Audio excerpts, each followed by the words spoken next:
2008 Land Rover LR2. Going to replace the PCV diaphragm. And I pulled this part number off of Amazon. It's actually, I think, a Dorman part number, and this does not appear to be a Dorman part.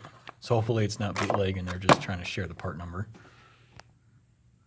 We'll see which tools we actually need. I just grabbed a few flatheads, a trim removing tool, and my heat gun. So we'll have to get under here.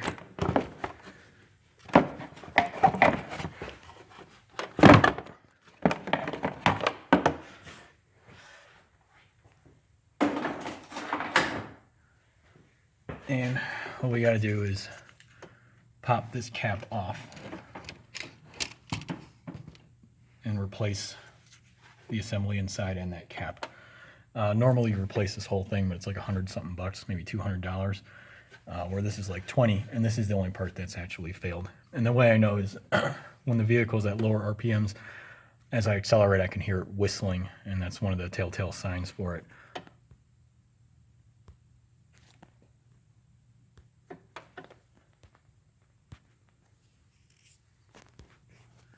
All right, I'll start removing this harness because it's in the way. This connector has been cracked, so someone's been in here before already. Just tuck that off to the side. And then right now I'll get a screwdriver in here and see if I can manipulate these tabs. If not, I'll pull out the heat gun. All right, so I ended up having to run my heat gun at 500 degrees F and trying just to warm the outer perimeter here, mostly on one side, so I could try to get it to snap up. Obviously, they gave you a new one, so you don't worry about it if you had to be destructive with the old one. Had this small hammerhead, which is off of just like a finishing hammer that I had, and a small pry bar. For reference, there's my hand. Just tapping here and using this as my surface for leverage, because everything else around it is plastic, and you gotta be real careful with these connectors everywhere. Was able to get this off. So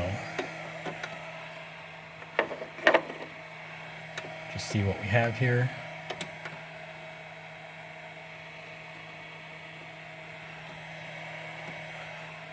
And then the spring. Just a quick visual inspection. This diaphragm actually looks really good.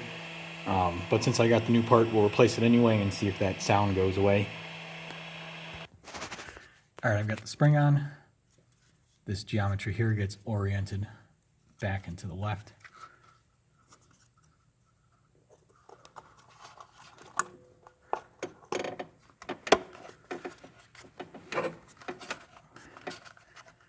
I'm gonna need two hands to snap that in place. All right, new part's on, and I've resecured this connector here. So we'll go for a test drive. We'll see how everything is. I'll probably just report out in the comments.